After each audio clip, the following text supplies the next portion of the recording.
বিএনপির গুলশান কার্যালয়ে জনাব তারেক রহমানের সাথে স্থায়ী কমিটির বৈঠক চলছিল। সেখানে আছেন এই মুহূর্তে সহকর্মী নাজিয়া আফরিন। আমরা যুক্ত হব তার সঙ্গে। নাজিয়া আফরিন, বৈঠক আসলে কোন পর্যায়ে রয়েছে আপনার কাছ থেকে একটু জানতে চাইবো, আর কোন বিষয়গুলো নিয়ে মূলত আলোচনা হয়েছে সেটি জানতে পেরেছেন কিনা?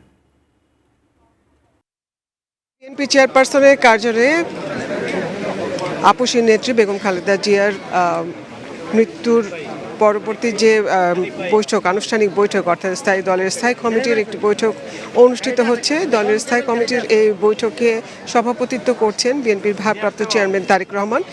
তার সাথে অন্যান্য স্থায়ী কমিটির সদস্যরা রয়েছেন।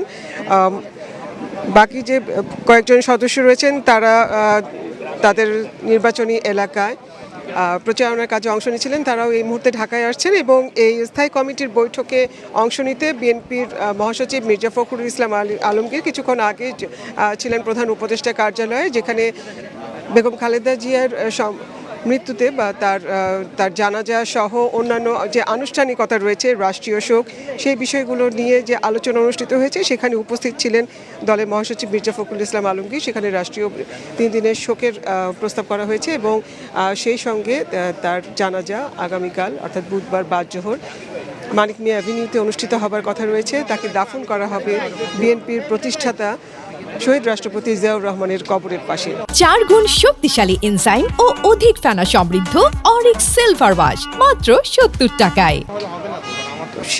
এই বিষয়গুলো নিয়েই স্থায়ী কমিটির বৈঠক অনুষ্ঠিত হচ্ছে। স্থায়ী কমিটির বৈঠকে উপস্থিত আছেন দলের মহাসচিব মির্জা ফখরুল ইসলাম আলমগীর, গয়েশ্বরচন্দ্র রায়, মির্জা আব্বাস সহ আরও অনেকে রয়েছেন। নির্বাচনী এলাকায় প্রচারণায় কাজে ছিলেন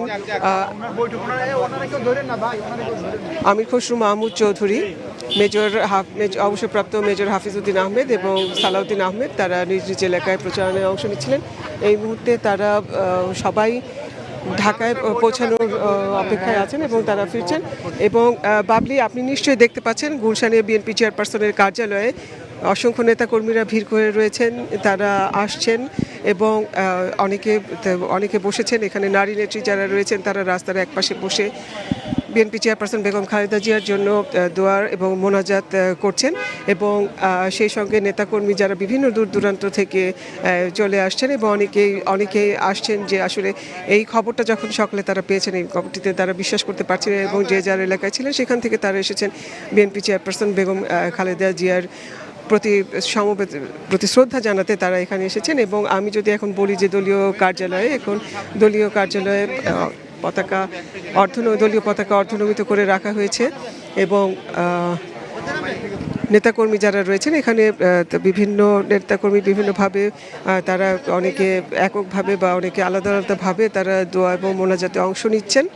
বিএনপি চেয়ারপারসন বেগম খালেদা জিয়া দীর্ঘদিন এই রাজনৈতিক কার্যালয়ে এসেছেন এবং 2008-এর নির্বাচনের সময় এই দলীয় কার্যালয়টি যাত্রা শুরু